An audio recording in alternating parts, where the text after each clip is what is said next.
if Eli can't get us Christmas, we'll just leave it. Yeah.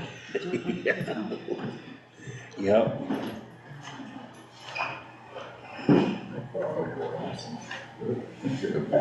Script, you don't need them for reading. Not to read.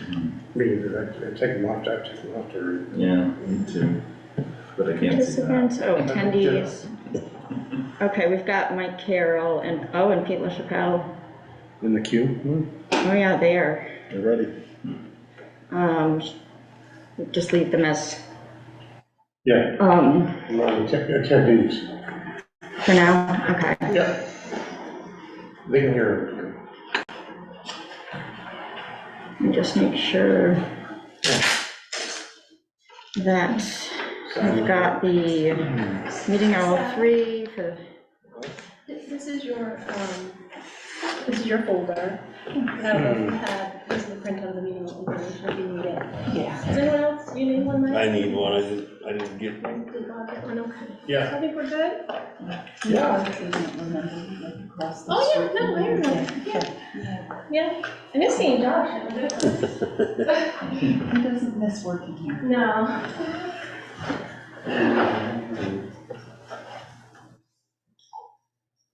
no Steve?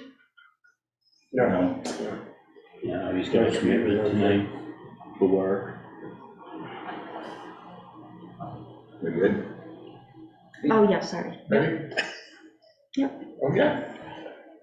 Okay, let's begin. Good evening, this is the Board of Directors meeting, annual meeting for Lakeville Solid Waste Corporation on August 30th, 2023. As usual, just FYI, we do operate with a hybrid option to join the Zoom meeting. The Zoom link is on our agenda, if you so desire. With that, answer any questions. I'm going to open the agenda. The first annual board meeting action items, which is 3. The first of which is the election and approval of the officers of the corporation, and they are chair, vice chair, secretary, and treasurer. You're going to entertain motions for each one at a time, please. Jump up at once. And Sarah, before you do that, that's rude. I want to welcome you, Sarah. Thank you. And what's your last name, please? Smith. Well, that's helped so It much. really helps narrow it down. Welcome, Sarah. Thank you, I'm delighted to be Excuse me. here. That's all right. When I teach, I did just drive straight in. Anyway, back to our agenda. Do we have a nomination to chair? I nominate Bob Passiani for the chair of the Solid Waste Board of Directors. I'll second that. Any other nominations? For discussion or? Yeah, absolutely discussion. We should do that because I just updating everybody, I am not on the Camden Select Board. I stepped off in June, but because Camden is set up in such a way that when we get appointed to be on this as director, we do it for a 3-year term. So I only finished 2, so they asked if I would do an additional year. So just want to point that out because. Oh, yeah, no, I thought you were gonna be all done, so did I miss something? Well, I say that because Well, he thought so too, but. But I'm very open and very open to not being the chair. I'll be here and I'll participate, but I just don't want to make them feel obligated to thank you, Karen, for the nomination in the second. But as far as discussion goes, I'm very open to a change. Like I said, I'll be here to support and all that kind of thing. I'd be willing. I'd be willing to be chair. I was the one that managed to wrangle Bob back on the board after he thought he was off. I was like, oh, no, I think your term's not quite up yet. Almost. So I'm a huge fan of Bob being here, and that's well documented. But I guess looking at the continuity of the board, I think being our biggest hurdle a lot of the time. And that's why I wanted Bob to stay on, but not knowing, he's got 1 year left in his term. And I think some rotation is Good good, idea. and Jim's not here to speak for him. I just So- want to plan on completely open to any ideas. So I'm seriously, it's not an ego thing. I've done it long enough and I don't need any more stripes. So, I mean, I think the fact that we have somebody that is willing and excited to do it, Midco Solid Waste is so often that short end of the straw kind of thing where nobody wants to do it.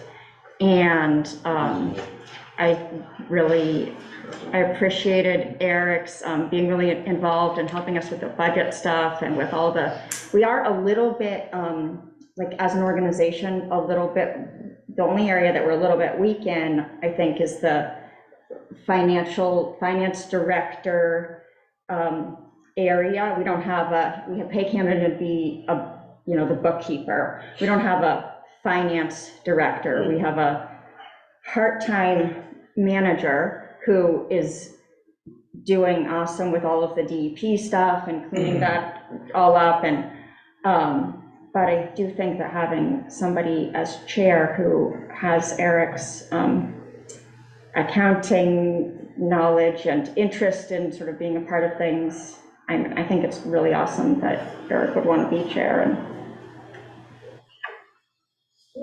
although I respect what you've just said, the institutional knowledge of one or a person's participation, I feel, means a lot. No disrespect with Eric, but you're 2 years in.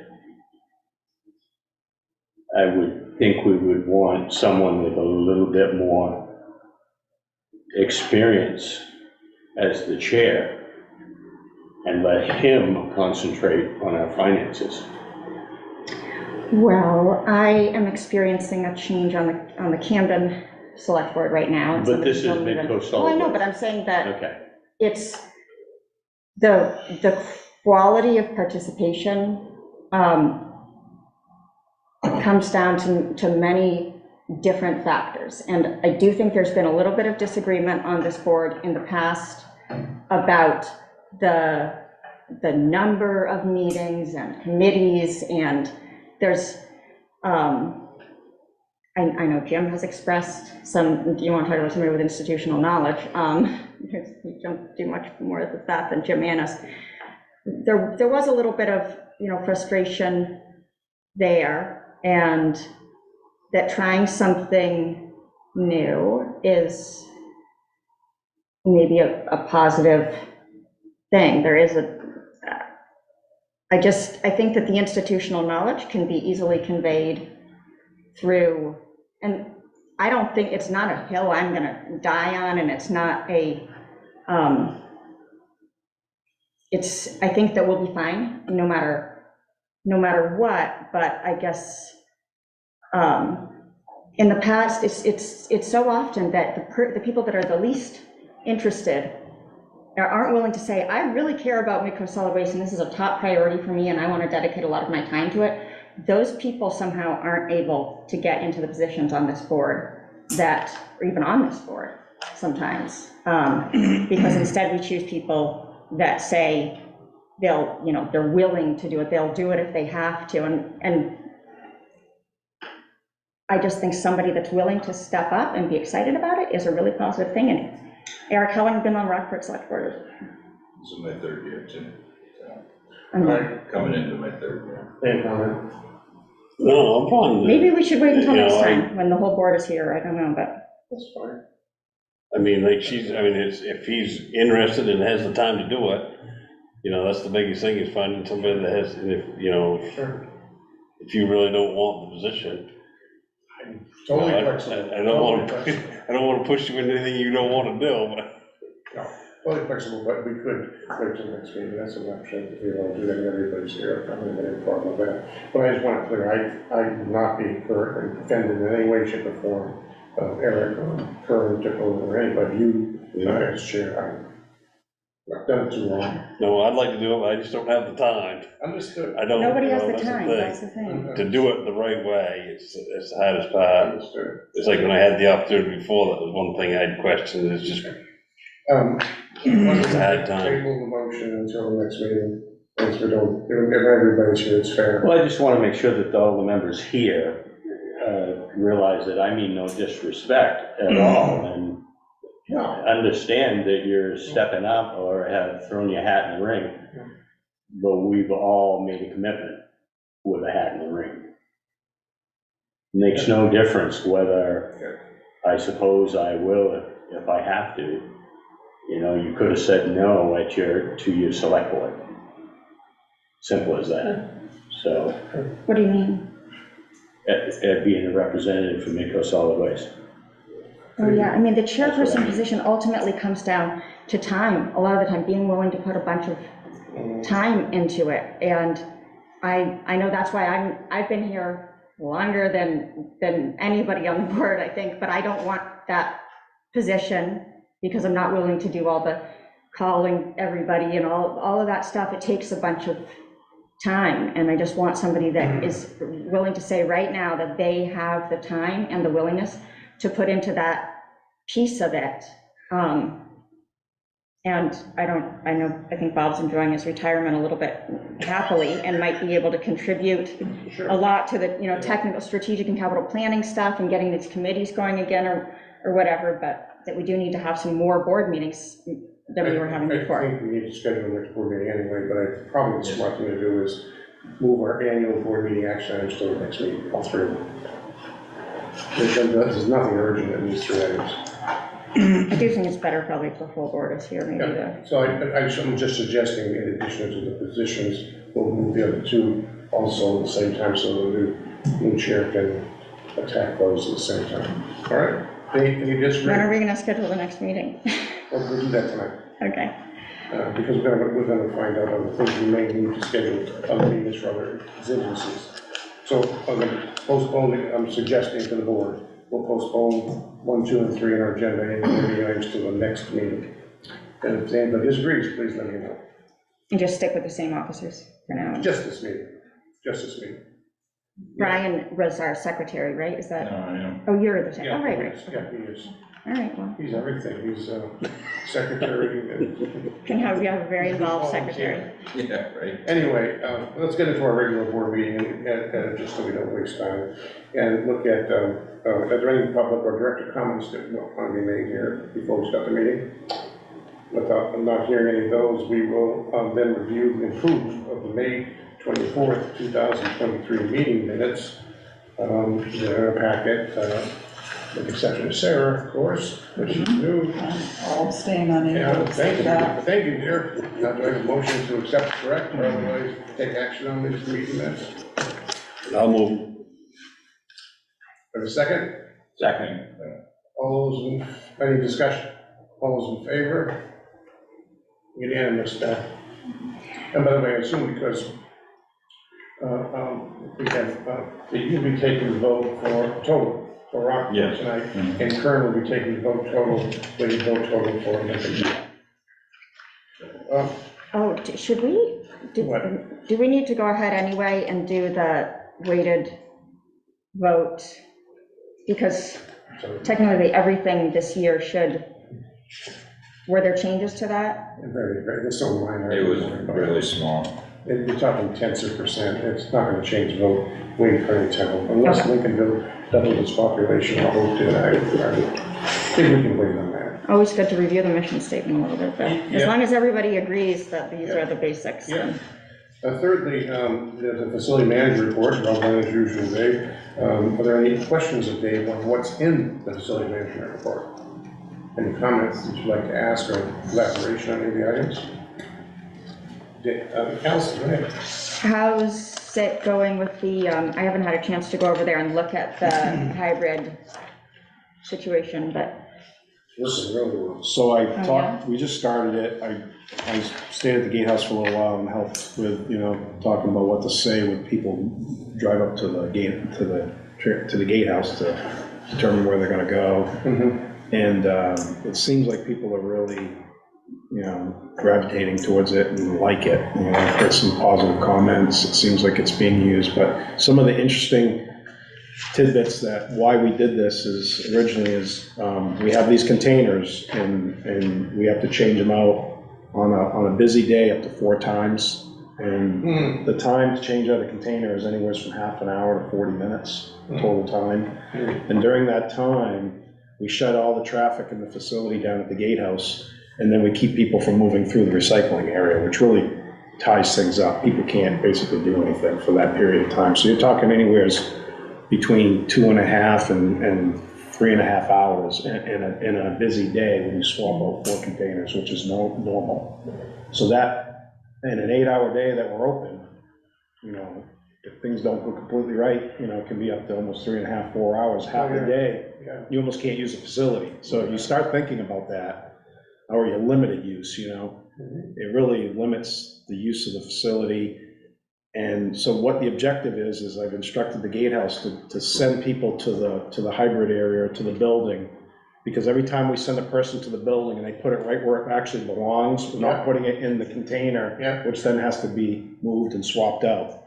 So what we need to do is run this process and make sure we work the bugs out of it, see if there's any fatal flaws in the whole thing. If it seems like it's something people enjoy, and we're gonna put a box out there for people's feedback to see how they like it. And if it seems like it's a positive thing, we'll crunch the numbers. Then we'll have to maybe make a decision on, do we want to fully invest in maybe putting 4 lanes in there, moving the scale over? Well, let's run it like this for a while and see how it works.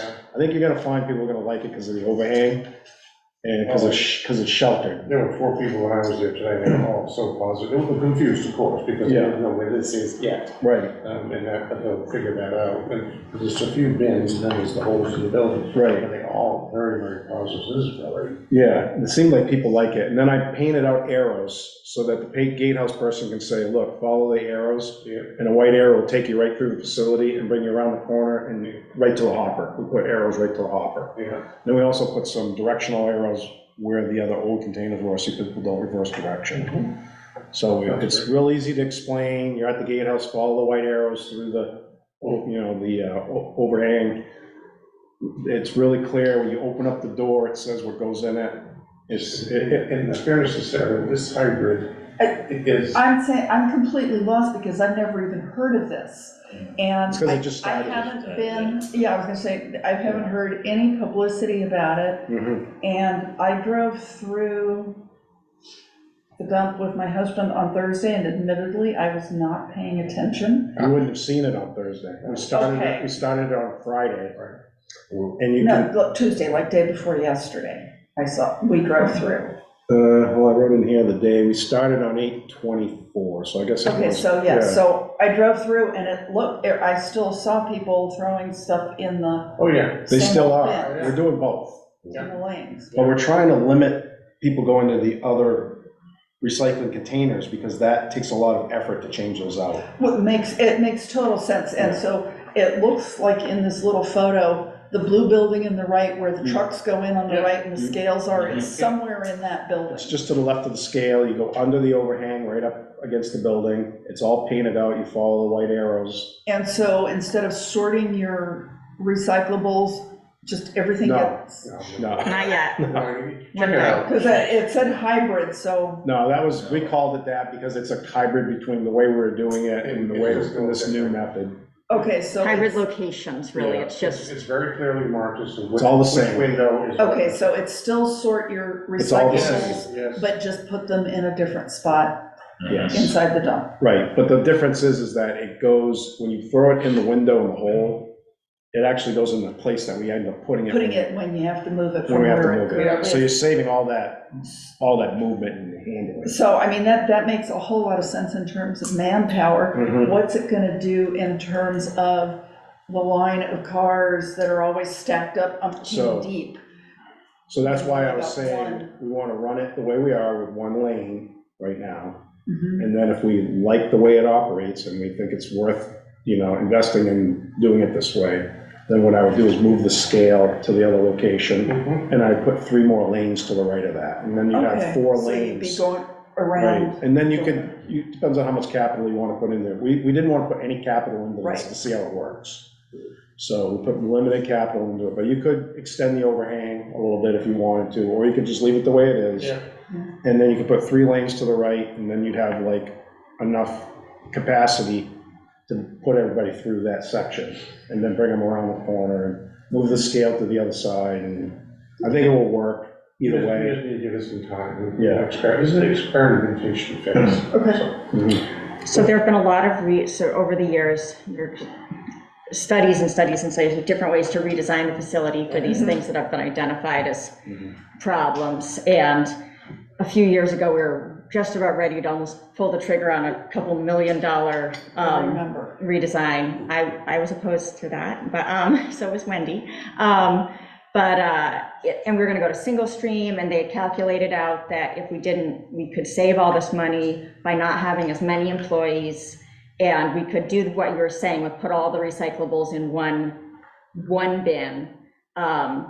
And it was gonna solve all these other problems too, of the danger of taking trucks back and forth all the time, and then the recycling market fell apart, and that would it just would be so expensive to do that right now. So we're sort of trying to push along with here and there. Are there ways that we can work with our existing facility to improve that experience a little bit? But Okay, so anyway, Thank you. let's see where it lies. So the only other thing I'd like to say, and it's just, Sure. it's Jeff Brazier, working at the Hopper. He has done something that I think every manager at the facility has tried to do since they've been there, and is get an average of 19 to 20 tons in those containers. as opposed to, I don't think you wrote in there, what were you doing before? Historically, there were anywhere from between 14 and 16. And that's a huge number when you start adding up, the cost of each trip being $648. It's thousands of dollars. So if you see him, he's the guy working at the Hoppers, tell him thank you. So how did he do that? He manages those, he bangs on them to see where they're at. If he sees like a Packer truck come in, he thinks he can put it in the other one and squeeze it in the other one, he'll put it in that one. Yeah. He'll put half of the load in one, half of it. A lot of guys don't do that, you know what I mean? Depending on what it is, sometimes he'll say, oh, he'll put something off to the side for just a little bit, because he knows he's gonna have a spot for it later. He's a good guy, he's doing a good job. He really is, he keeps the area really clean. There's no change no increase in the amount of stuff that's coming in. No, he's just managing, maximizing what gets put in the container. Okay. So when you haul it light, you're Yeah, basically, you're You're wasting. paying to haul air. Yes. Yeah. Yes, and this isn't something that's easy to do. I mean, you gotta be on it all the time. He knows right where that container is all the time.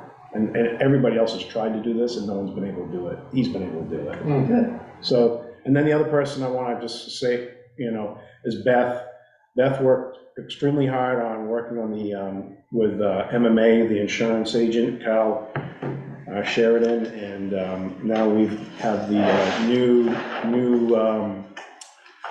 that's what we're calling it, is the new, I'm struggling here with the acronym they're calling it, the WCSIP Tier 4, which basically, Tier 3, which basically gives us a big discount in our insurance rates to have that certification. So we've gotten that certification now, which is a good thing. Beth really worked hard to do that. That's through the training and less accidents, I did, right? Yeah. Well, it's that, and a lot of our written and programs, when they came in, they did an audit, and they said, you need all of these things to be able to be certified.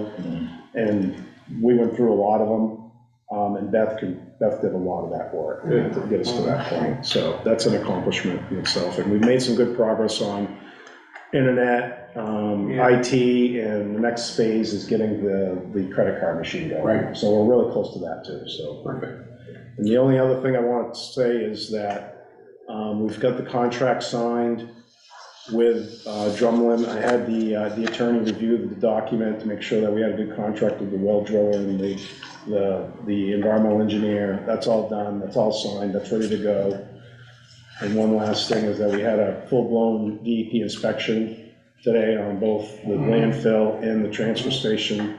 And several weeks ago, we had one on the stormwater, and we did really well on all of them.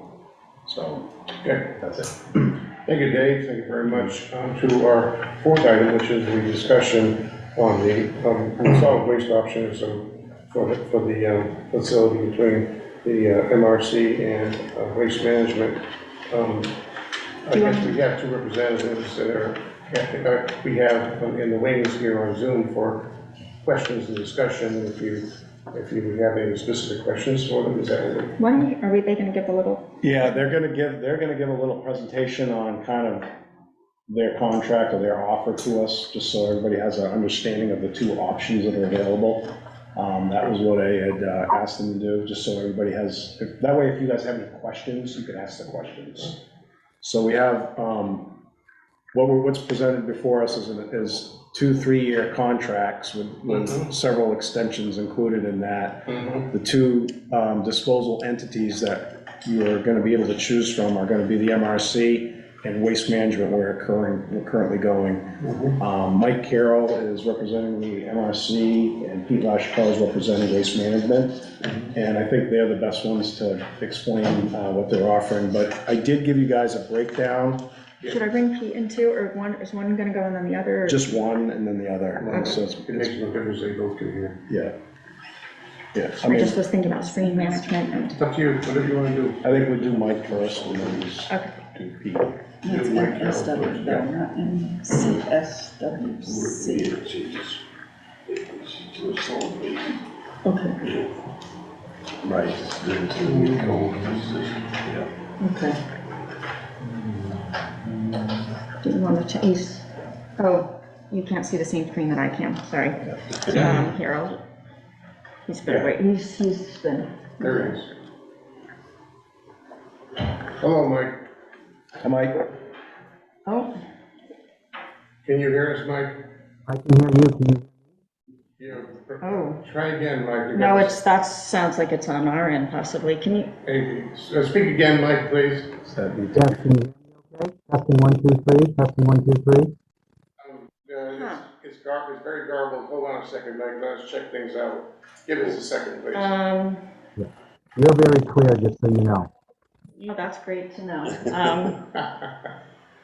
Okay, It sounds like the owl's picking. let's just see here. Audio, we'll do a quick audio. Test speaker.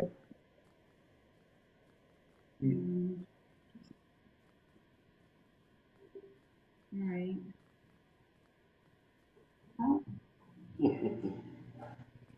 So it sounds okay on our Try end. again, Mike.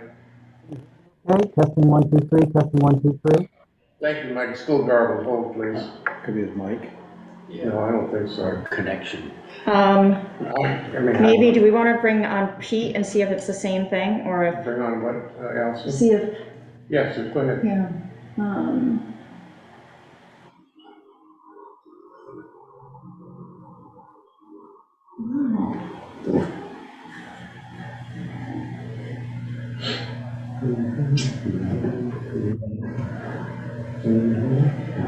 at one point when I was teaching online, everybody said my computer sounded like I was talking underwater. Yeah, that I happens. bet it was that, and it ended up that That's why we're gonna check Pete and see if he has the same thing.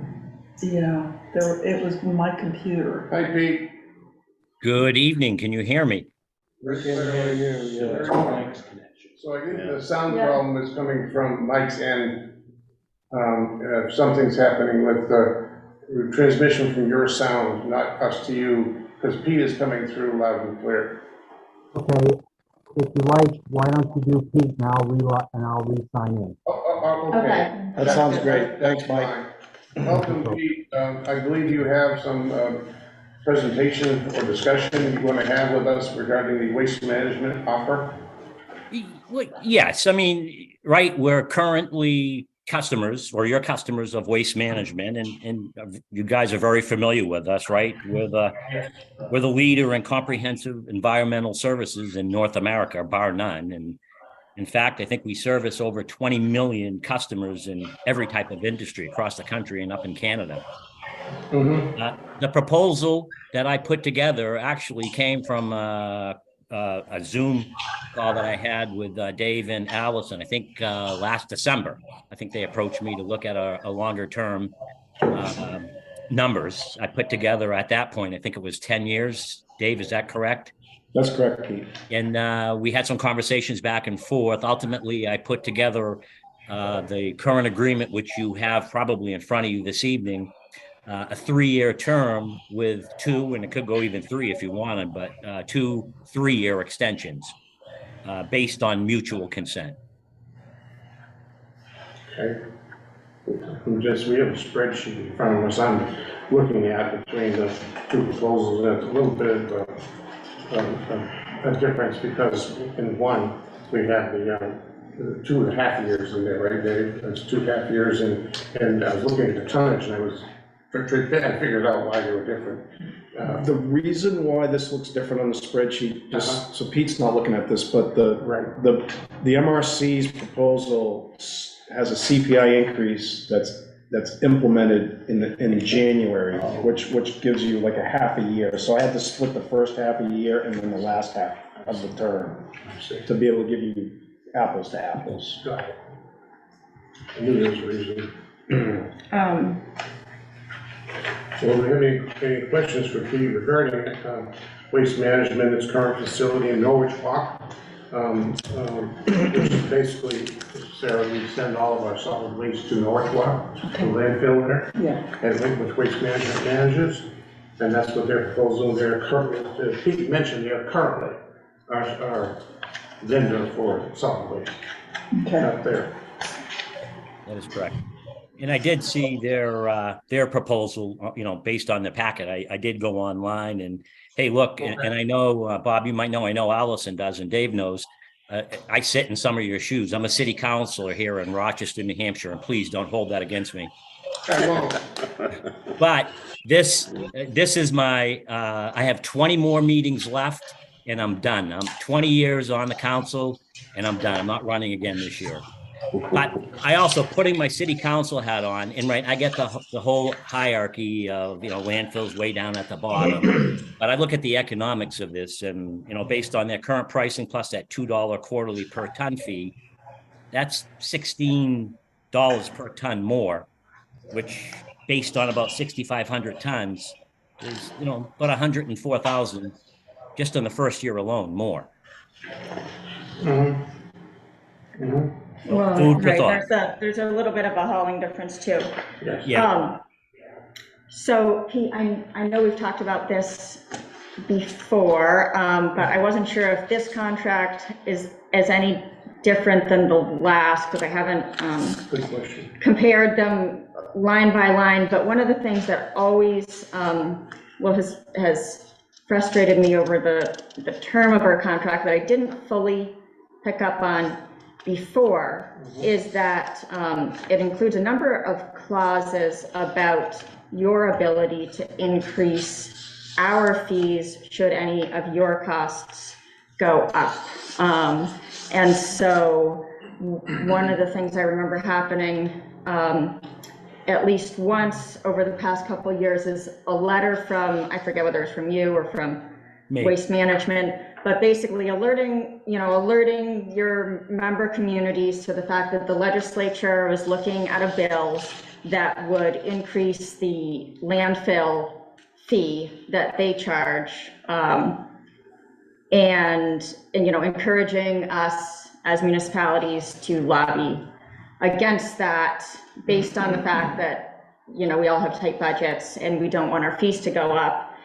And I thought, gosh, that is brilliant, because there's a contract here that shows a lower number, but then we have people working at the state that we pay money for them to develop this waste hierarchy, and everybody's agreed on the idea that landfilling is supposed to be the last alternative. It's the least desirable option, and so they're trying to put a fee on that to disincentivize landfilling and make the other things more appealing. But then if they try to do that, then we all lobby against them because we don't want our fees to go up. And so I didn't see that because the MRC contract isn't a landfill, as they would be doing other things. And so it's what is there flexibility on that? What are you? Well, listen, right? First off, landfills aren't going away. right? MRC, their Oh, yeah. end No, I product is, understand. right? It's going to come to a landfill. Ultimately, any federal, state, local tax or something, we can't absorb that cost, right? You know, that's when municipalities, like me as a city council, if that happened in New Hampshire, I'd be calling my state reps all day long and lobbying against it. No, we have to pass that cost on. That's the cost of doing business, unfortunately. Yeah, and I understand that. So I guess what you're showing us here, though, is is basically the lowest that the contract could be. And should any of these environmental organizations like, NRCM and the Sierra Club and all of those that are working really hard to try to encourage the state to increase the landfill fee, should any of those efforts be successful, our costs will go up because your cost goes up.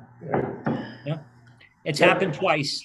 It started with the demo. That was a few years back, probably 6, 7 maybe now. And that went $2. Their first proposal was to increase that to $10 and $5 for MSW, and went through their committees and everything. And ultimately, it was $2 in MSW and increased to $2 for demo bulky up to $5. Could it come rear its ugly head again? Of course it could. I can't predict that. No offense, if I could, I wouldn't be sitting here tonight. It'd be in my retirement home. Right. Well, I mean, so some of us are working to try to make that happen. So it's, when I think about using, this is a philosophical thing for me, but when I think about using taxpayer money to lobby against, environmental laws, Do we have any other board members a question of the law representation here or additional information we might need to help us in this? That's what they're here for. What about the force majeure events? Who determines what constitutes an act of terrorism, God? That's pretty much defined by the law. Yeah. Which law? Federal, state, and local law. Federal, state, local, yeah. So the pandemic, I think you asked us to pay you more, sort of out of the goodness of our hearts. I did. I approached, I think I sent a letter, I forget to who at first, maybe it was Mike before. Yeah. And I spoke with Dave, and ultimately it was just an ask. It wasn't a request. We didn't force it down any community's throat, and ultimately Midco said no, and we accepted that. Okay, so it wasn't because there was automatically a pandemic is declared by the federal government. You would have to take us to court to force that part of the contract if we didn't agree. Force majeure clause would not activate on that incident. But anyway, other questions for Allison? Any more questions? What about, and tires are a big no for you guys, right? Can't landfill them, no. Right. So that was something that we need to ask. Do you know what the MRC will ask that? But I know the cost of tire disposal is really It's expensive. BDS is a company they used to have a site right at Norwich Walk, but they built their own site in Fairfield. Yeah. The Mid-Coast could contract with them directly. We do. And that's why it's so expensive, right? And because with Eco Maine, they were like, throw a tire in every load. We love them because they burn really well. Yeah. And I know this is all new for you, Sarah, so I'm not expecting you to jump up and down about tons of questions, but the rest of us have been. I think I understand. Eric, do you have any questions on their proposal? Okay. She asked her, it was. How much life does the Norwich Walk landfill have left in it? 2035 is our last permit, but well above me, I'm sure corporate's already looking to expand because we got land adjacent to us. Anything else? let's see if we can get, obviously you can stay active, Pete, but want to see if we can get, what's it, Mike, to be able to communicate with us. Always something. 12 years. Is what? I was just 12 years. Oh, 12 years. Yeah. 12 years before their next. Okay, Mike, how's the sound now? It's good on your end. How about my end? Much Yeah, better. there we go. Yeah. Much better. Go ahead, Mike, why don't you tell us what you want to tell us? Okay, great. Well, of course, thank you for having me. My name is Michael Carroll. I'm the executive director with the MRC. Prior to the MRC, I spent 20 years in the waste business, in transfer station operations and in the hauling division. At a high level, I want to briefly touch on what has happened and what is currently happening at the Hamden Waste Facility, known as Municipal Waste Solutions now. In November of 2019, Coastal Resources, the former owner of the Hamden facility, commenced commercial operations. The Hamden facility was operated by Fiberite, who designed the facility and the waste processing technology. Commercial operations meant that they were now taking all the MRC waste for processing, which is 102,000 tons annually, averaging 400 tons daily. The Hamden facility is a brand new facility completed in 2019 that cost just over $82 million to build. It was designed and permitted to process 180,000 tons of MSW annually. MRC at the time, and still does, own the land the facility sits on, is listed on all required permits, and holds the municipal waste contracts that supply the facility. After only 7 months of commercial operations, Coastal Resources closed its doors in May of 2020 due to lack of financing. Coastal ran out of money and exhausted all its resources due to 3 years of delays in opening and operating the facility. Some of the reasons for these delays were the general contractor for construction of the facility was terminated at the start of construction. Facility permitting was delayed for selling beneficial use commodities. And finally, the nail in the coffin was COVID. Coastal was closing a bridge loan for $18 million in March of 2020, and the investment firm backing the loan withdrew due to the market chaos COVID-19 was causing. MRC stepped in, cleaned and mothballed the site, and bypassed all the waste, complying with DEP to keep the site permits active. Around July 31st of 2020, the bondholders, trustee, basically the bank, in which was in the first position, owed 52 million of the 82 million borrowed, was now in control and placed Coastal into receivership. The bondholders courted buyers for 2 years, but never got a deal done. They were in the driver's seat, but refused to spend any money carrying the facility or fund any extra bypass costs, which MRC funded solely on their own. MRC kept being told the deal was being done. Around March 2022, MRC had enough, drew a line in the sand. We gave the bondholders 90 days to finalize a deal, or MRC would force them into bankruptcy due to the lack of lease payments to the MRC. Now let's fast forward about 6 months to August of 2022. MRC purchases a Hamden facility from the bondholders for $1.5 million under the identity we created, Municipal Waste Solutions. MRC worked with other lien holders that had attached liens to the facility and satisfied them for just over another $1 million. MRC now owns the facility free and clear and is seeking a partner for the operating capital.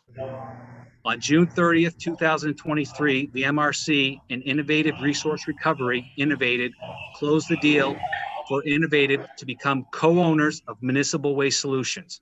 MRC retained a 10% ownership and manages all the waste flow. Innovative Recovery Resources purchased 90% of MWS for $3 million, including an additional $20 to $30 million required to be available on hand, not borrowed funds, for the capital investment needed to restart the facility. Why did MRC choose Innovative as a partner? They have a division at their firm that specializes in turning around distressed assets. Their financial capability is backed by a multi-billion-dollar asset management firm. No borrowing funds is needed or seeking investors before investing into the capital. And finally, the team at Innovative brings to the table is incredible. Backgrounds in recycling, technology, engineering, and environmental services, waste long-haul operations, and finance. Innovative Resource Recovery is the leader in developing technologies and valuable resources from the waste streams. Some of the reasons why I would like Mid-Coast Solid Waste to consider becoming a MRC non-charter member. MRC's representation in legislative and regulatory activities that govern solid waste management and also in contractual matters to settle potential disputes and claims. 115 voices is much stronger than one voice. Access to regional and corporate services that the MRC develops, such as local outlets for managing tires, bulky waste, commodities, and other non-MSW solid waste. Annual track and reporting of MSW and recycling data provided to our members for compliance and reporting to regulatory authorities. An additional 50% of reuse and recycling material being diverted from your already sorted MSW waste stream. Pricing tip rate guaranteed for 15 years. Access to community outreach and educational material. And finally, if Pacific Recycling commodities fall on the national sword again, as they did in 2018, then in that case, Mid-Coast Solid Waste can be reassured that by using Municipal Waste Solutions as their processor, these commodities can be added to their MSW and will be extracted at the facility and used in beneficial use products such as fuel or plastic, film, and for production. To summarize things, Mid-Coast Solid Waste already pulls the recycling commodities from your MSW waste stream, such as paper and plastics. If brought to our facility, we'll extract even more from the MSW for fuel production. Grit and glass will be removed for use in drainage, road building, and daily cover. Plastic film will be removed to make pellets and briquettes. This will decrease the amount of waste that usually ends up in landfills. I also have been authorized by the board at this time to help build our membership to waive the CPI for the first year of a non-charter member's contract. Thank you, and I'll be happy to answer any questions you have. Thank you, Mike. Questions? Sarah? How long do you think it will take for services such as managing tires, bulky waste, and commodities to be available? What's the lead time for that being in place? MRC created a survey with all of that stuff in it that we created in 2019 to send out to our members to find out what the needs were for other types of waste, and if there was more or less if it made economic sense to add things to the land that we own at the facility. Due to the closure, that survey never got out.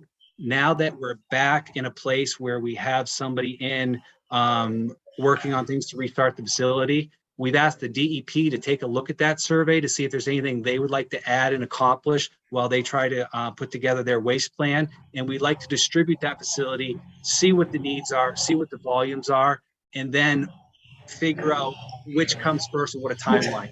I think the two big things right now would be the tires and also mattress and box string, a stripping material or grinding material for those. I don't have a great answer for you, but we will be releasing a survey just to find out what the need and the volume is out there. Yeah, that totally makes sense. I was thinking more, is it, obviously I think 2 years is too soon for anything to happen, but would it be 5 years or would it be 10 years? And you may not have those answers now, but it's, how much lead time is there to get something like that implemented? And So, that could be a factor in a decision. Right. Permitting would be a big part of that, but we're also focusing a lot on like a hub and spoke type scenario where maybe we can go to several of our members' transfer stations in certain areas and then accomplish getting the material to those and doing something at their transfer stations. I would say within 2 to 5 years, but that's an estimate. Sure. Okay, thank you. Will we be getting a draft contract from MRC for the services? Yes, they've innovated. So what we would have is we would have a non-charter member agreement. Innovated will be doing the contracts, and they have recently established local council, Bernstein and Shore, and they're currently reviewing the contract they put together. They work with a lot of municipalities, and they just wanted their input on it. Okay. How many charter members do you have at the moment? So we have 115 waste contracts, and I get so confused with the members, and I believe that falls under about 84 members, because transfer stations like yours fall under one contract with several members. So I see. I see. And what are the rest of the towns doing right now with you guys out of, not with you guys in bypass mode? So we manage all the waste regardless of whether it's in bypass or not. So we're directing the waste where to go.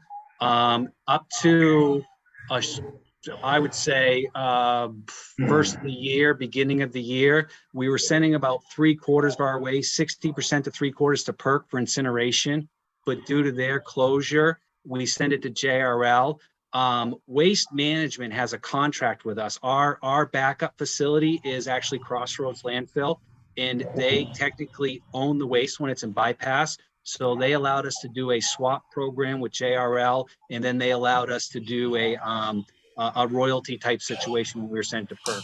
But to answer your question, our waste is in bypass, and it's split between JRL and Waste Management. For every ton we put into JRL, JRL has to divert a ton they have coming from another location in southern Maine to Crossroads.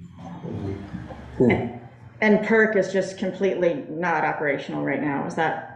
To be honest with you, even though we were sending waste to PERC wasn't able to burn any of our waste since last November. There's about 9,000 tons of waste sitting on PERC's floor. Oh my gosh. It must smell beautiful. One thing I would just say quickly is that I've been following this on and off for years, and I took a little bit of a break, but then over the past year or so, or a little bit more, I've started, I've subscribed to your YouTube channel and to Facebook, and so I get alerts when you guys are going live, and the effort that has been made to make those meetings accessible to the public and to be transparent and to invite comments is unlike anything I've ever seen at the municipal level. I know it's really, really hard and that only a small number of people probably actually watch it, but I think it's the people that are really paying attention. And I mean, to go the extra step of live streaming on Facebook as well, allowing comments via Facebook even, I've just been astounded at the way that you've done that and the quality of the conversation and all of the committee meetings, and it's really good. So thank you. Good questions, Mike? Brian? I think- Another general question.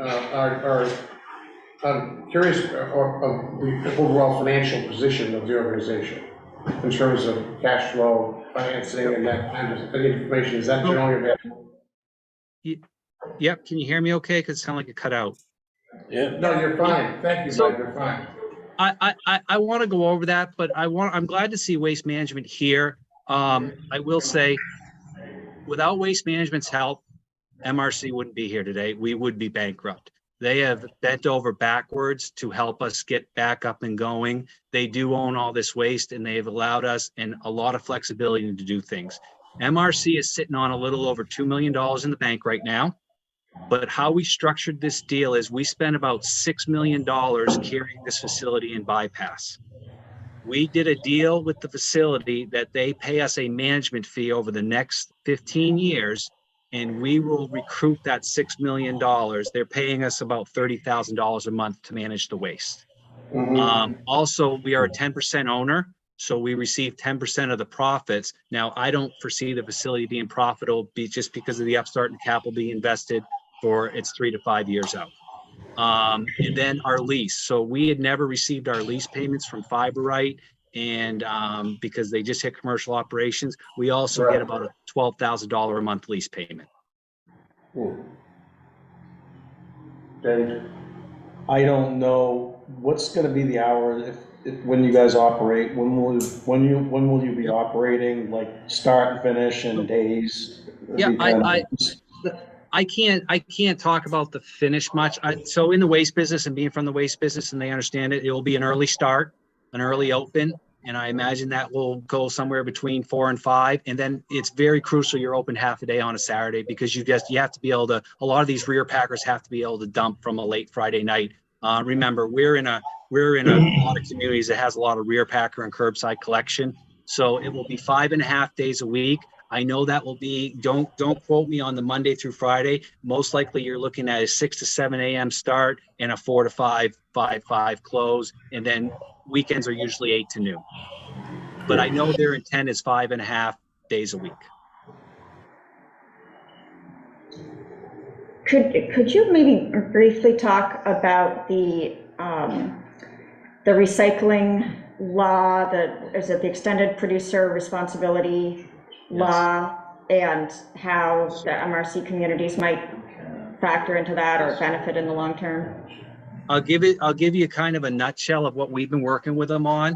Is it's a very, to be part of it, you have to comply with the whole list that they provide of recycling. And I know glass will be a problem for a lot of people. So what we spoke to them about is even if say your material's coming to us, but you're already separating your recycling, we'll still be extracting. You're always still going to have, the nice thing about our facility is even if you do a 100% perfect job pulling your recycling out, you're still going to have the contaminated stuff, the paper, the glass, and those type of things. And that stuff we'll be pulling out, making into gas and grit.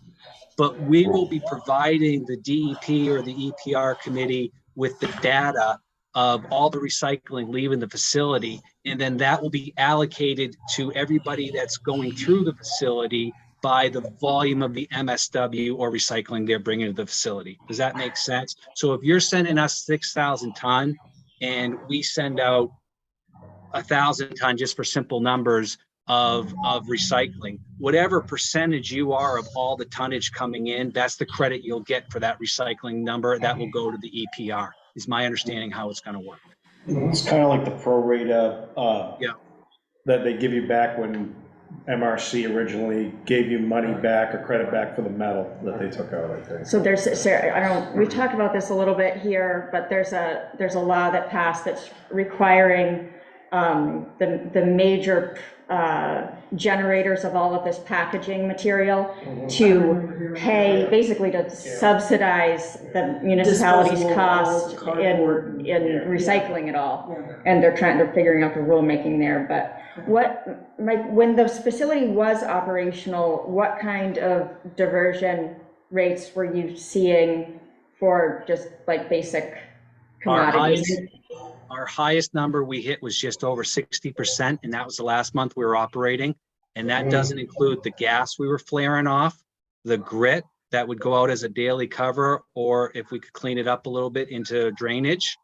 And it didn't include, because we weren't able to count those things, and they didn't have a permit for the pulp for reusage at the time they were making pulp. That was going to landfill. So we were only able to count a percentage of that due to the moisture content. So our biggest number was just over 60% without the gas or the grit in it. Right. And that's on the DEP report, I believe, that the last DEP report that had to be filed. Right. So 60% of the waste that was coming in there was getting recycled in some way? In some way, yes, whether that be in pulp, daily cover, commodities, but it didn't include the gas. Now, remember, these folks are doing something a little bit different. They're not looking at the pulp. The one difference with Innovated that I really like at seeing these guys is when Fiberite was in there, they were looking at basically 5 mini plants all at once in one facility. These guys are focused on the MRF and the gas production. Once they check those boxes off 100%, then they're going to move to the briquettes. Then they're going to move to something else. They are not going to try to start 5 separate plants at once. So the part of it is there are parts of the facility that are working and just kind of off the shelf technology and then parts that are more, because when people say, well, how do we know it's going to work? Can you just answer Yep. that a little bit? The parts we know are working Yep. and the parts that are questionable? So it did work. The claim to the technology is to be upfront with you is everything's off the shelf. CP is the manufacturer of the MRF, and the MRF is the material processing on the front end. And Fiberite just put everything in the right order. There's nothing that was built in or manufactured in a specialty shop or machine. Everything was bought off the shelf. The biggest problem with the pulp was they never had the beneficial use permit for it, and it couldn't be sold. And so they were making all this pulp since April of 2019 that was getting a 50% moisture content in it and going to Waste Management's landfill with, so they were sending more waste out due to the moisture content than they were taking in, and they just hemorrhaged. They actually hemorrhaged that money. So things work. The claim that the big thing is the optical sorters that pull out all the plastic and all the paper and those type of things. They end up getting a lot of bale commodities. And when you're a facility like ours that has such a large offtake of those, contamination is a little bit more tolerable. When you're selling, 30 truckloads of paper a month, and you're part of the recipe keeping the mill going 24/7, they tend to tolerate a little bit more contamination than somebody that calls up twice a year that finally gets a load of paper. So I hope that was helpful. Thanks. Well, I guess if we're gonna do an apples to apples comparison, we need a contract from MRC. Yeah. What time period, do you have a rough idea of the time period for your development of the non-charter member contract? Mike? I think that can be turned over very quickly. I would say in the next 3 to 5 weeks, I would say. I mean, I know it's with the lawyer now, but Sure. as soon as it hits that level. Yeah, when you say lawyer, I get the hint. That's an issue. But I think we got one contract, we don't have the other draft form. The other thing is a balance sheet publicly available? Yeah, we do our annual. So we're currently completing our 2021 and 2022 audits. Those are supposed to be presented in our quarterly meeting on October 11th. But we do our quarterly report, which is shows all our assets and everything, which is right on our website. And I can email that to you if you'd like. But Sure. Yeah, when I looked at the website, I didn't find a balance sheet, to tell you the truth, but I may have missed it. So. There's an asset management report that's filed every quarter. They have these committees that go over it and they ask what they ask. More classic balance sheet. Yeah. Anyway, those are the two things that I see necessary to help us with our decision making, but. Okay. All right. You may want to ask Pete. We have this contract. Yeah, can we get a balance sheet for waste management? No, I mean, We can just look that up. I noticed you guys seem to be doing very, very well. Yeah, well, listen, we're broken up into 25 different market areas, right? We're one big company and our corporate headquarters is in Houston, but all decisions for this area, what we call New England / upstate New York, are made here locally. But yeah, it should be right online, all our information on the investor relations page. But I could look and get it to you if you need it. I was being a little bit facetious, just because nobody asks waste management to prove that they're financially viable and I know the answer. because they're doing so well. When I looked up this COVID hardship money you're asking for, and I looked up, they're doing really well in comparison to most companies, and many people are investing. Yeah. You gotta remember that was nationally we're doing good, but locally we were hurting, and that's why we asked. Okay, right. Well, nationally they need to share the wealth with you guys, it sounds like. Any other requests while we have Mike and Pete on board? Thank you, What about guys. the hauling? Say what? Or, I guess, yeah, we don't need that. I was gonna ask Dave about the hauling stuff You and, can ask them. Okay. After, I don't want to keep Mike and Pete if we don't have requests for information or questions of them. Thank you, guys.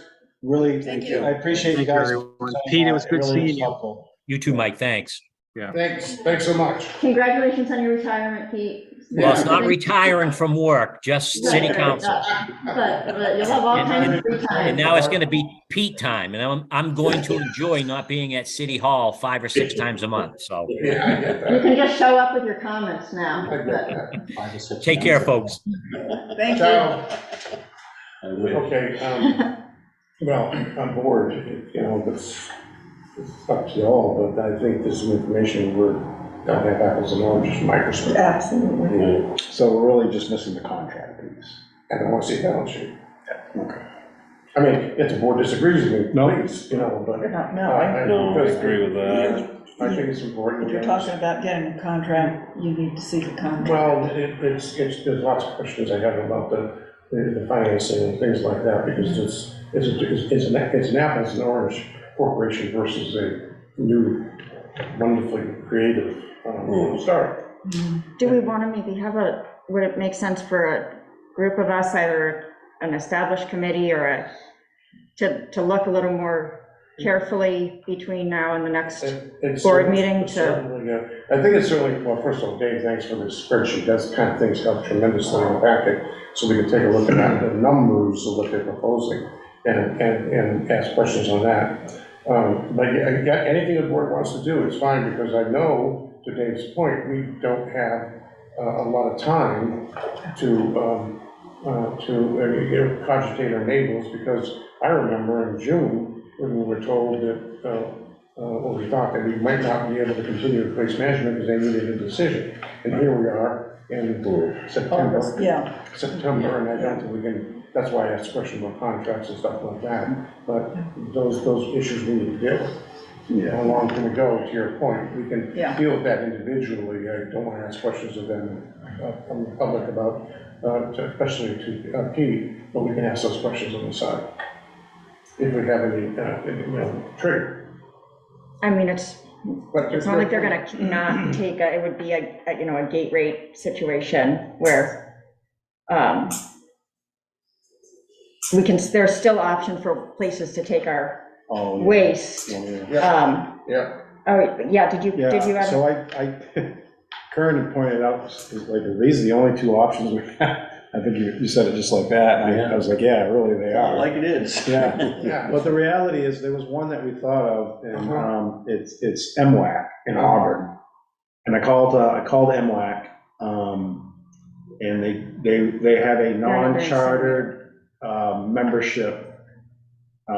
Basically, you set up an account, you don't pay the gate rate, and that is a 109 a ton. Mm-hmm. And they're slightly further away than these two places by a little bit, so the hauling rate will probably go up a little bit. We paid 109 a ton, but it would be totally incinerated too, that's the other thing. So- Again, this brings us back to the point about timing. Your agenda said possible vote, but I just put that in there because I wasn't sure what you guys wanted to do, if you were ready to make a decision today, or if you wanted to wait. Well, I'm open. from my perspective, the information's available, I'll make a decision. Information's not available. Okay. That's just me. Fair enough. That's just my position. Because I do get, I think my fiduciary responsibility, of course, to review the financial part of this, especially for the newer creative venture. And yes, we need a contract for both. I mean, the thing is, though, that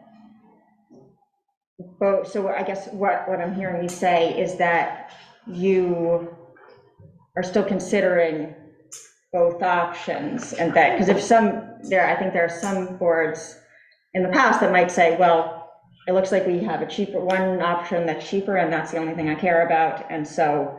I can't evaluate cheaper or more expensive, because frankly, one of them is a high risk, in my opinion. And high risk has a dog value attached to it, but it's not on a spreadsheet. Which one is that? MRC. Has a higher risk? Yeah. Why is that? because it's uncertainty. Because it's new, it doesn't have a track record. No, so what they, I wouldn't, so we would, my understanding is we still, I don't want to debate it here, I'm just saying this is my concern, I can be assuaged. but you would be willing to, you're saying that you'd be willing to, the MRC is gonna be more expensive if we go there. Yeah, it depends on how much, you're talking about So that's $10 million more, that's different than paying $100,000 for. Over a 3-year period. Exactly. Yeah, exactly. yeah, So $100,000. I think it's relative to the financial part, I'm more concerned about the uncertainty factor. Right. Because my experience with, this is extremely creative, it's so exciting, especially with this new group they're joint ventures with, it's very exciting. And I want to be positive about that, but I've seen these ventures across the country fail time and time again because of being the bleeding edge of technology. And I want to be sure they have a financially sound, that's where the balance sheet, and also the contract form for a new classification. Now I'm trying to remember the new classification, obviously. Otherwise, they would have already had a contract. right, so, but the risk Trying to do something. is that we end up right back at the landfill. That's what's happening to if for some reason they weren't able to get operational by the time that they're saying, then all of those communities go. I'm not going to debate the risk. I'm not trying to debate, I mean, I see it as a very encouraging thing. What I'm hearing today is that if the board, or at least some people on the board, do think it could be worth it to pay more in order to achieve a greater diversion rate, if it all works out. It's not a blank check. I didn't say it was a blank check. No, you said more, you didn't define how much more is. I want to know how much more is. It says, we know how much more it would be. No, No, no.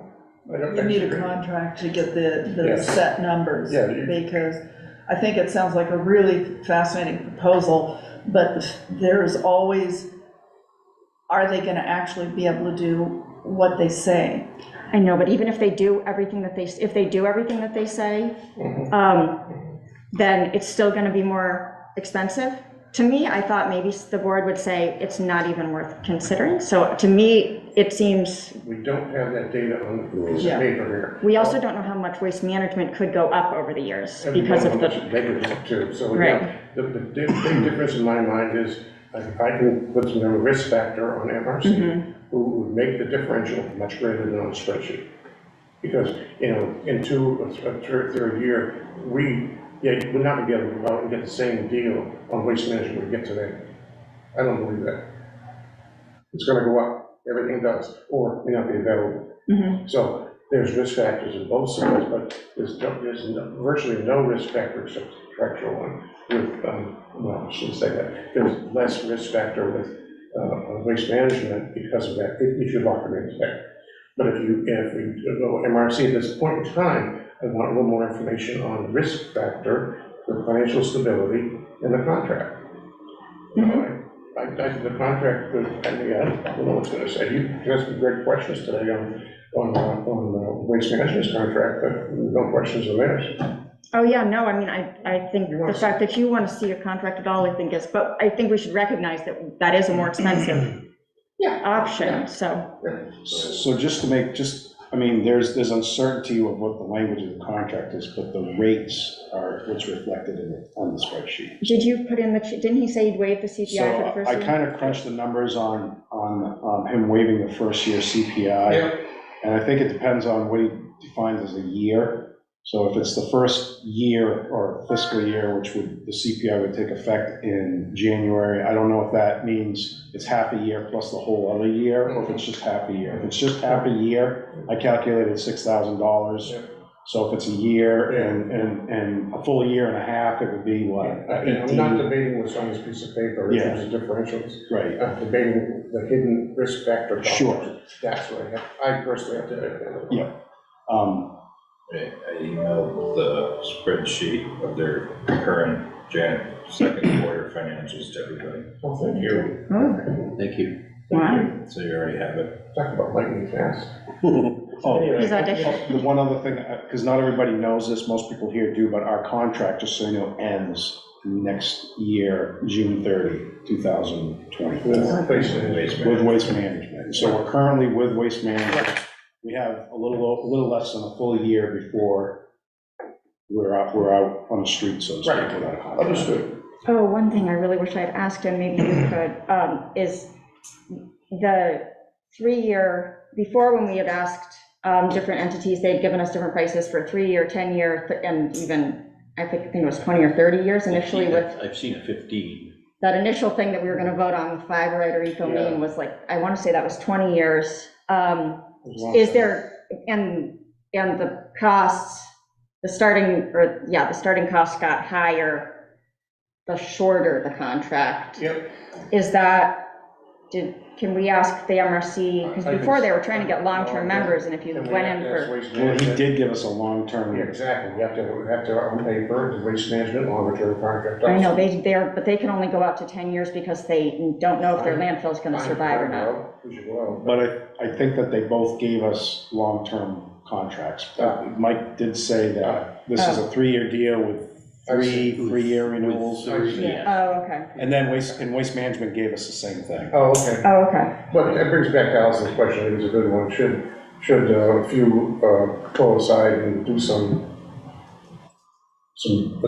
summary information so the board can choose a little bit easier? There's a lot of stuff here. One of the semantics, Pete's, what, if you look at the way Pete's contract with waste management is worded, it says if it's mutually agreed upon, both parties agree to a 3-year term, then it ends up being whatever the agreed amount is, or it stays the same.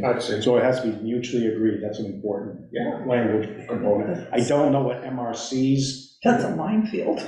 Right. I don't know if MRC's language is if it's mutual. I think it's just if it's a 3-year addition. And I don't know that, but those two languages need to be looked at. We need to also. The only reason we did that before was to get around, because our interlocal agreement stipulates what we can do with 3-year contracts versus 10-year contracts. It was just a method that was used by the board back in 2016 or something to get around having to go back out to all the voters and all the select boards to do a longer term contract. And so it wasn't like from the MRC or Waste Management's perspective, it's not the same as locking in for a actual, because before we were going to the voters and we were asking them for a 20-year contract. So I don't know if that's just language care, if we've been telling them we can't do anything more than a 3-year contract. Well, I think initially we asked for a long-term contract, and then when we came back to the board, we said, oh, well, we'd have to put that out to the voters. Yes. And then we said, well, let's take a look at what a 3-year with 3-year incremental extensions would be, because that's within your purview to make that decision without going to the voters. All right, but I think, with the back of my head, schedule-wise, I heard X weeks to get a contract, a draft from MRC. I have it written down, I have an action to get that. Well, okay, because I think that would feed to Allison's question about, until you have that, we really don't, I mean, some things you can talk about, the technology beforehand, but it may be a good idea to have a few people go aside and just, but I'm concerned that we may have to have a contract first.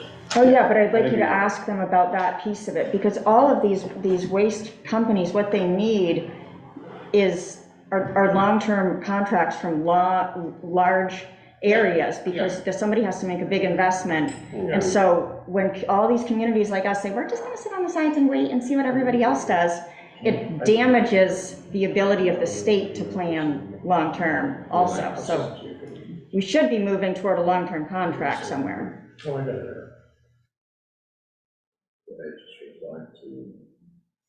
Okay. All right, good.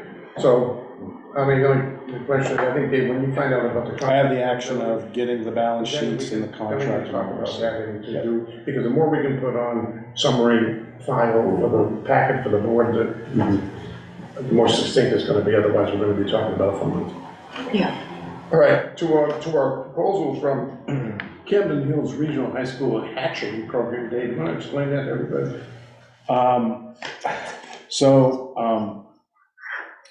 Back when we went with waste management, there was a considerable savings between bringing things to EcoMaine and using waste management.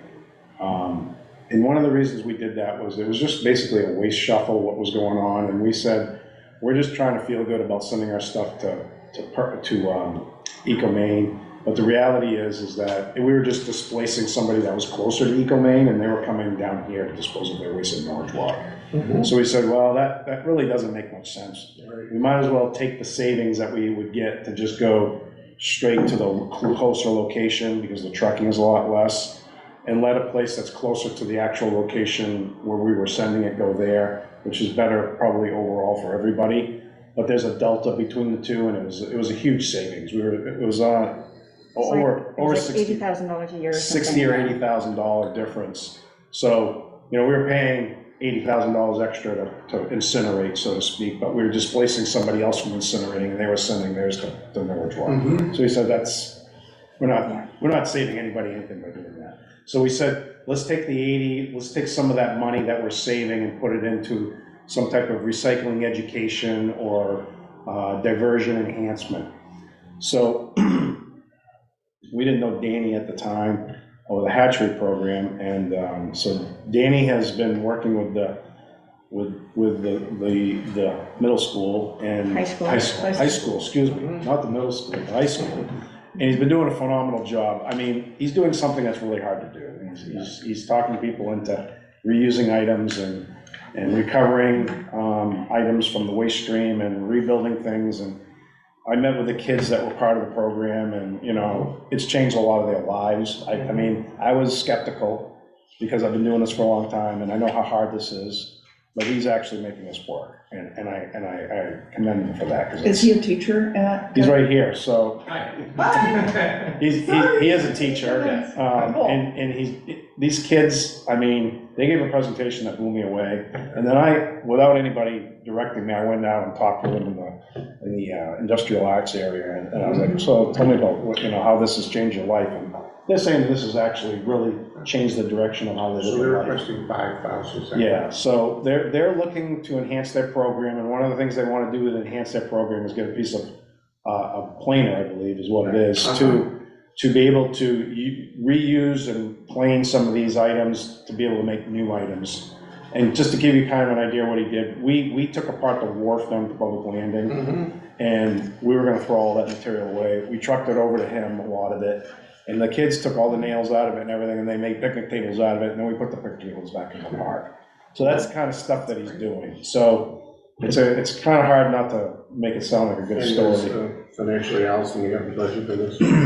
Yeah, so the Waste Diversion Education Reserve Fund we have been setting aside $20,000 a year. Last year, it didn't get spent, and one of the things we need to do actually is carry forward that balance from last year to fund the reserve fund for this year.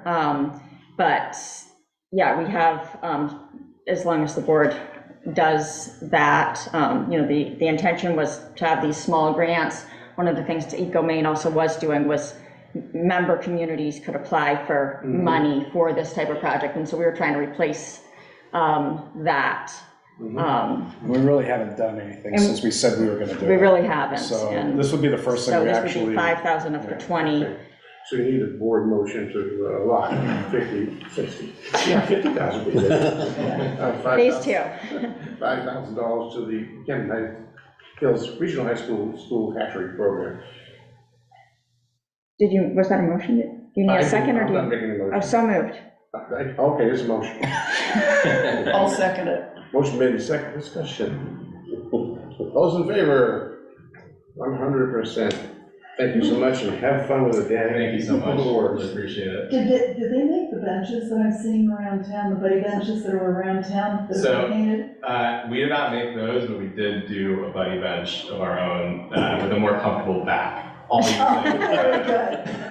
reclaimed materials, so yeah, those will be out in the community soon. In the aquarium area, you guys worked on the aquarium area stuff too, didn't you? Yeah, so the picnic tables, and then the Shosugi vine, like the charred planters that are down there with the bench on them, we did both of those. And those are all, where are they?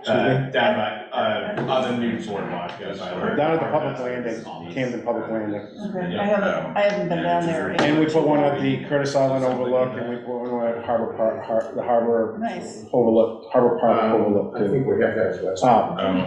Harbor Road. I was gonna say, they do Yeah. not allow picnic tables in No. Harbor Park without No, going through the proper, So, and they're pretty rugged picnic tables.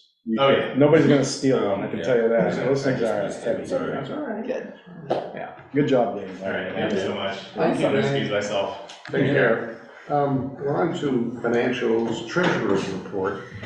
yeah, I'm sorry for not writing something for this, but essentially building off of Dave's manager's report and the leachate crisis to be discussed later also. We ended the year, let me pull this up.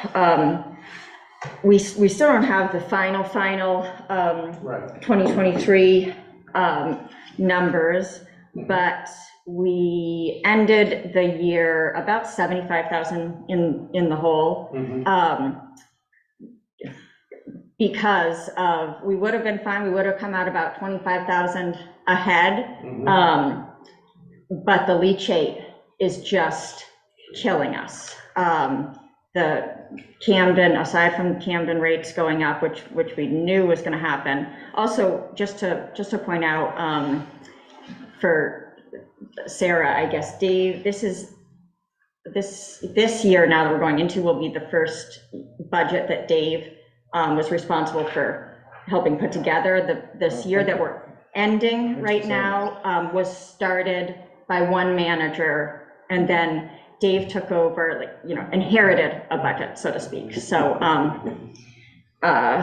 we can only. Next year, you can totally blame me. Right, and, all of us, of course, have been here, so we have to take responsibility too. But, so the leachate, we're about $100,000 over in leachate, so the cost of pumping. Can you explain that to me? Like, Sure. where is it from the quarry? Yeah, so that the mountain of waste that you see where people put their construction debris,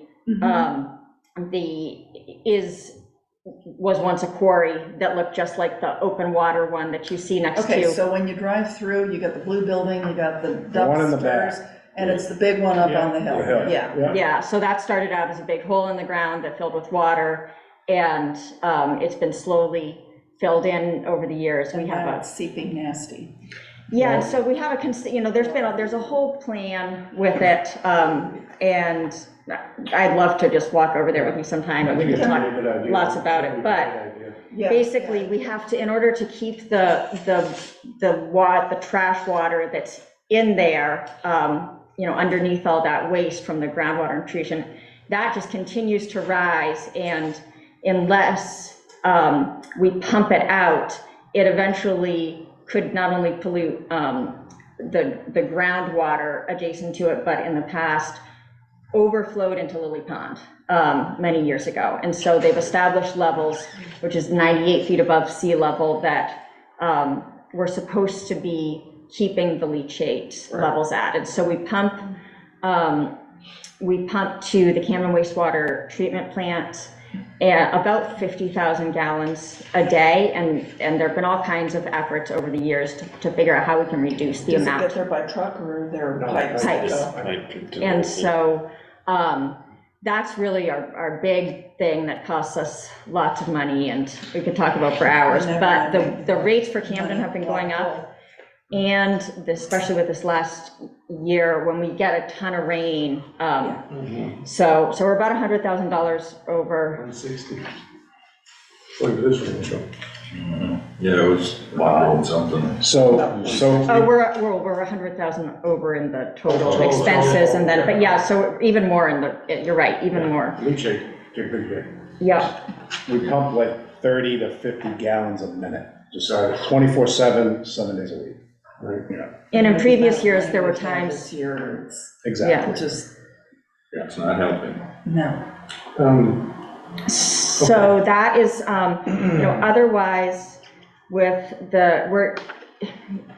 we're looking at the overall, like how concerned, at first when I saw this, I was like, oh my gosh, we're gonna have to hold a special town meeting or something, or we do have our own undesignated fund balance here, so when we end the year, with a deficit, we can fund that from the undesignated fund balance, which at the end of the year we were at about 287,000.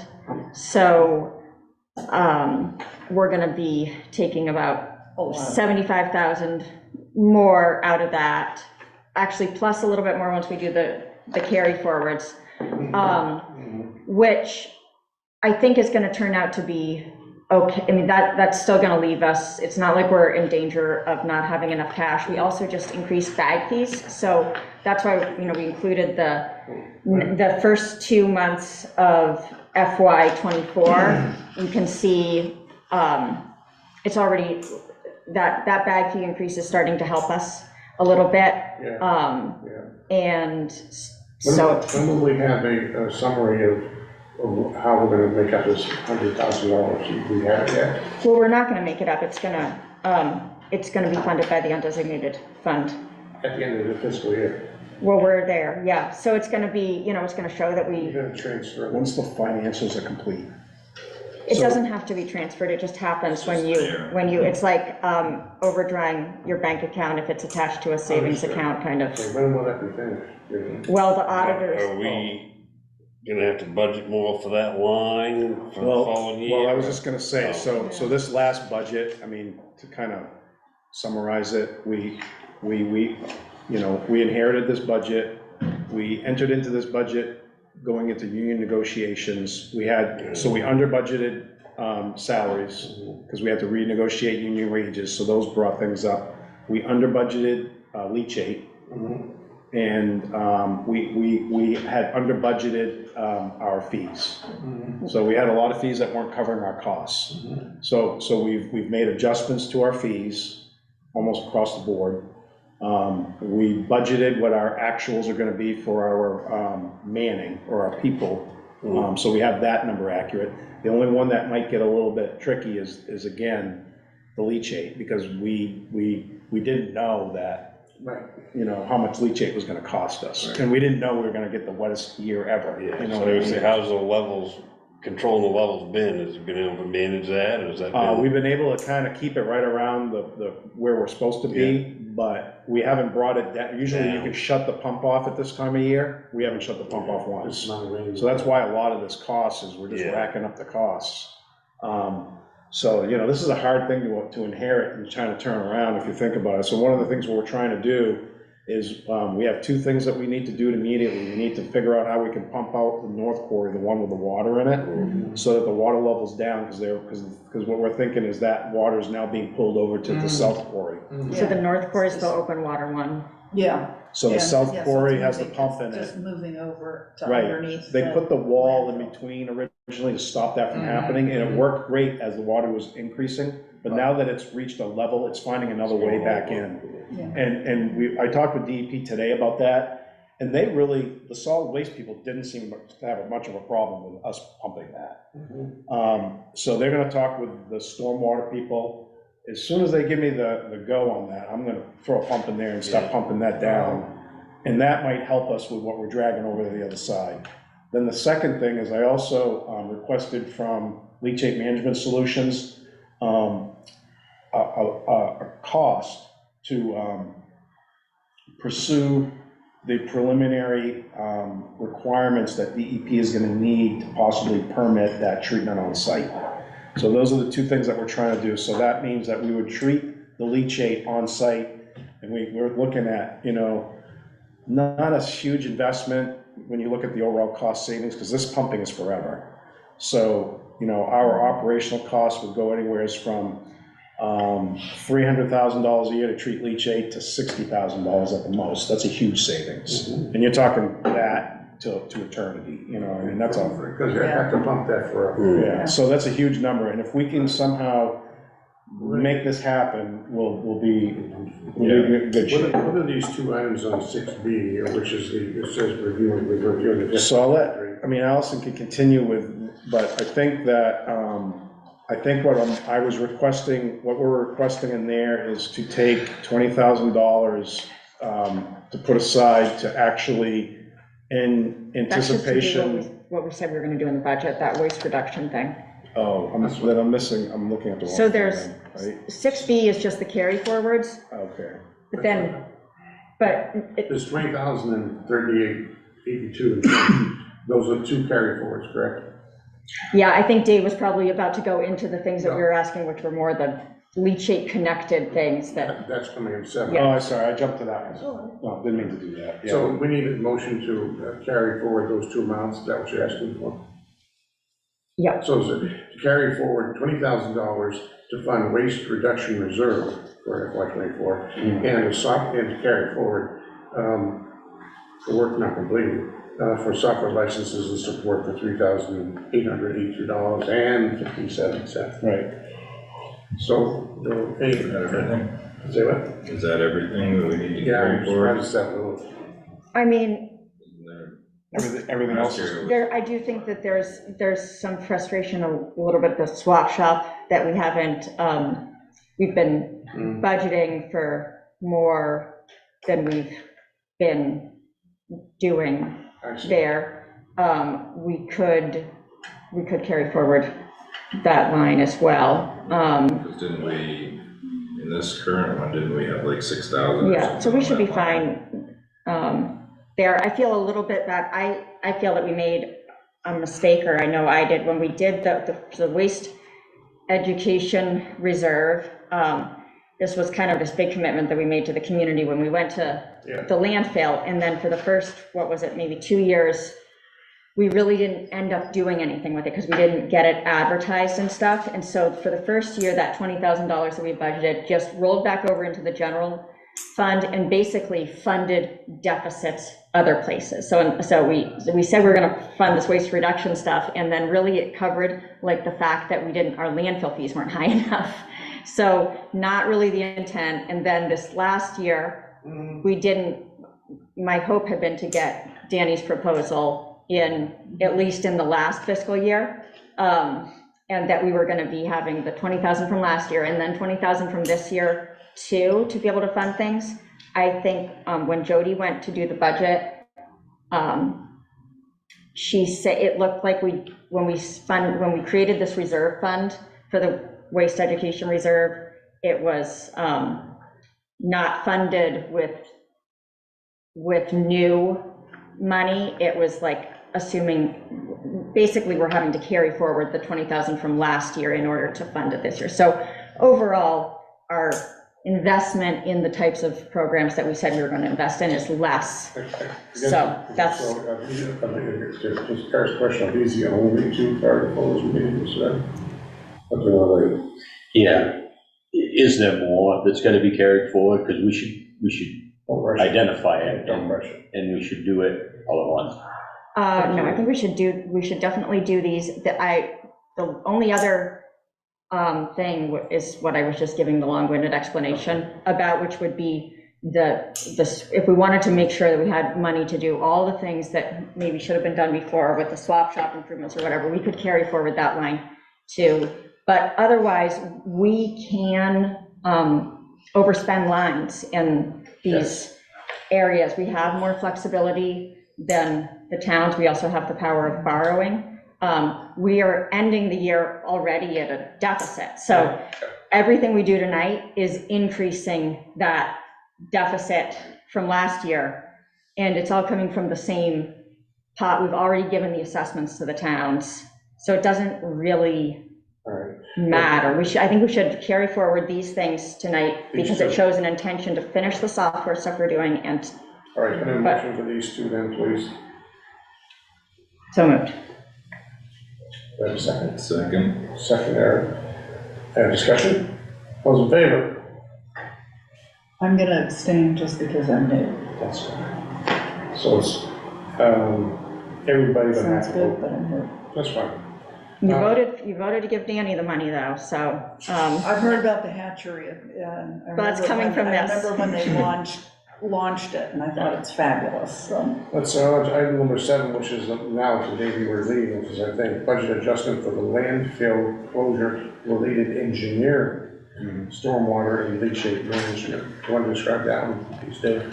Yeah, so When we had talked about at the last meeting, moving forward with the preliminary costs, authorizing Waste Management Solutions to, leachate management solutions, excuse me. Sorry. To move forward with pursuing the testing and interaction and permitting with DEP to make sure there's no fatal flaws that they're not seeing. We never budgeted anything to move forward with that, and there was no request for me to get a quote for it. So what I did was, I've asked them for a quote to do that work, and that work was outlined in the original scope of what they said, and they said, here's the several things we need to do to get the ball rolling. This is this amount of money, this money is meant to pay for those initial investigative work by Waste Management Solution, Leachate Management Solutions, I'm sorry. Now, is this the item that's in your management report? Yes. So basically, you're requesting, just a second else, $50,000 of the landfill closure reserve. Yes. To pay for this consultant. Yes. And the reserve currently is 100,000. 100,000. So up to 50,000. Yeah. It could be less. Okay, so I think what we need a little bit more than that. The idea being basically we put away $100,000 every, I just want to make sure you have a little bit more flexibility than what you just outlined because of not just the leachate, but also the stormwater permitting that we're going to need to possibly do. So we're taking all this money every year, for many years, $100,000 goes into the landfill closure reserve. And we have enough money. So we have every year an estimate of how much it would cost to close the landfill and the perpetual care costs. And then we keep track of how much money each of the towns also has. So we were still in the habit of adding $100,000 each year to that. But essentially what we're doing is we're saving money to be able to pump later. And so after seeing this kind of crisis of the increase in costs, and then we had we have a couple of solutions that we can pursue, but unless we start really investing in hiring contractors to do that. So what I'm saying is instead of sending that whole $100,000 to Camden National, which is what we normally do, we would have to actually make the budget adjustment to only give Camden National 50,000. So if we take 50,000, Dave, the purpose of this consultant will be to provide us with scope-wise, near-term solutions for the leachate current situation. No, also the stormwater stuff. Both consultants will investigate and track down what is going to be required to acquire the permits to do this, and whether or not the permits can be acquired. For leachate? For leachate and for stormwater. So we have the North Quarry that we want to try and reduce that level. That's going to require a little bit of work from CB and Mahar. Sure. And then the leachate management portion is going to be done with Leachate Management Solutions. They're going to interact with the main DEP sewer or wastewater group to ask what the permitting requirements are going to be, and that probably will incorporate extra testing. So they'll probably say, we want you to do these other tests. For the current leachate. For the current leachate. So see, they're going to need to know certain things to progress forward to do that. And it depends on where we discharge. We could either discharge straight to the ocean, which would need a NEPTES permit. But these are alternatives to handling the current leachate situation. Exactly. And the second part is the North Quarry potential to bring the water out of that, drain it down somewhat. Correct. Right. So one's stormwater, one's leachate. Okay, and they're both intended to reduce our cost of pumping and treating.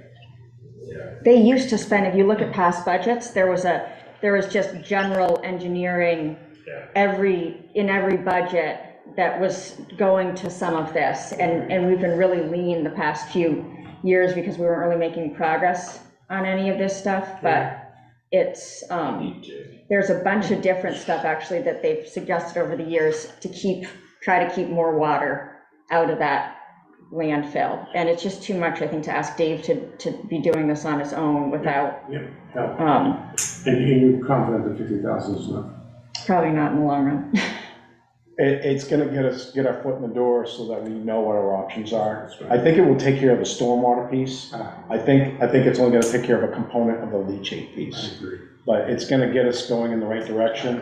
And then, you just keep on moving forward until you hit a roadblock. And if we hit a roadblock and they say you can't do it, then we're done. Stop. That's where we're at. Okay. Let's hope that doesn't happen. Because we can't afford to be spending $300,000 a year. No, but forever. 400,000. But I think it's important to know that in these situations where there's this much writing on the line, it's important to have a consultant do this. Oh, yeah, absolutely. I mean, we really want to make sure that they're dealing with somebody that they feel is, I'm not saying I'm not their equal, but they want to deal with another consultant. They're not gonna look at leachate not going to Camden, wastewater going someplace else and treating. Yes. They're gonna look at that. That's the objective. Treat on site, discharge somewhere else, not send to Camden. That's the goal. So we're saving the money and it's just the $60,000 or so $1,000 a year to operate Exactly. a small wastewater facility we're rebuilding. I don't think you were actually here for Yeah, the the presentation was very impressive. I saw it on the part of it online. It was impressive. Yeah. Yeah, very. If we can do that on our own, Oh, that is yeah. the way to go. It's worth its weight in gold. but- Brad said, he goes, I think I don't see any fatal flaws. He goes, even if they ask us to do more testing, I still don't see any fatal flaws. He goes, I think this is one of those ones that we, if we do it right, we can be successful. It's a winner, yeah. But the challenge that I'm gonna tell you is gonna be the discharge permit. Yeah, that's the hard part. And that's why we need them to do that. Oh, agree. The other thing is that Camden has made the list of the top PFAS emitters for our wastewater treatment plant effluent. So it's this, new emerging contaminant that's eventually going to have to be treated. And so we're like number 12 in the state in terms of the highest concentrations. And so they're going to be looking at what all of the sources are for Camden's high levels, and it's going to be very easy to know because it's here. The leachate is really high, and so it's inevitable that they're going to start saying Mako Solid Waste has to treat for PFAS, and then it's going to get even more expensive. So. Yes, it's not a good list to be on. No. Board, any questions or motion to approve the 50,000?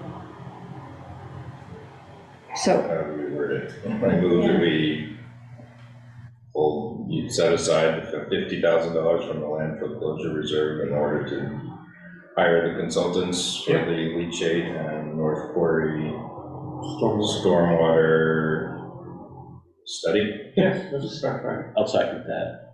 Motion made, second. Further discussion? From a process standpoint, what we may need to do, we put this on here as a budget adjustment, and we're gonna need to run that by Jody in terms of how we should do that, but the end result would be that we're actually changing. You're gonna have to create a line for that? Yeah, that's what. No.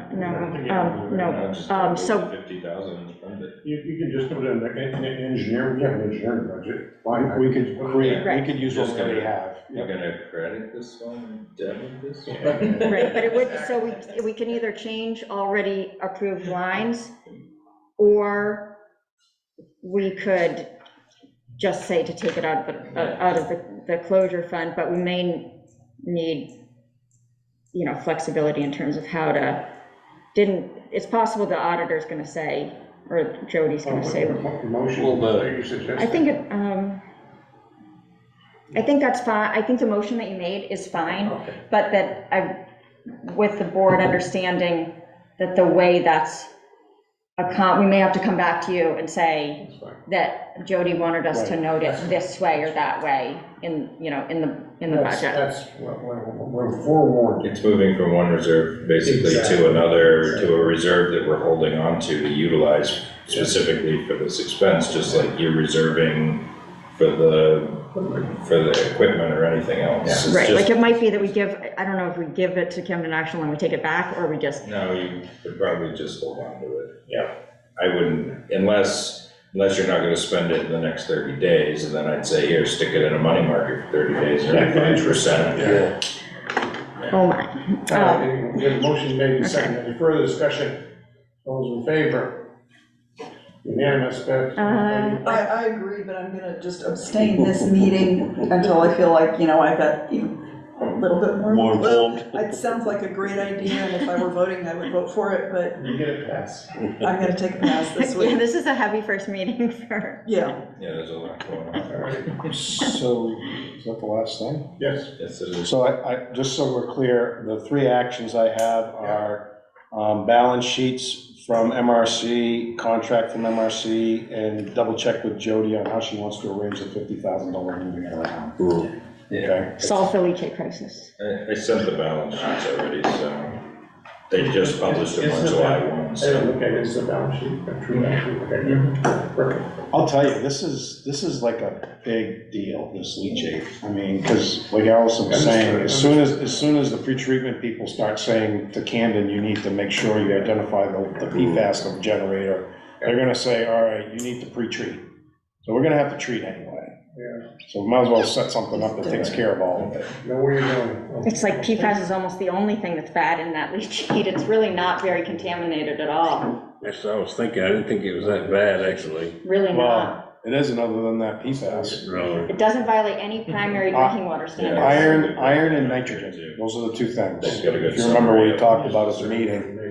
So iron and nitrogen are the two. Total dissolved solids. Easy to We're treat. back here. And TDS. Right.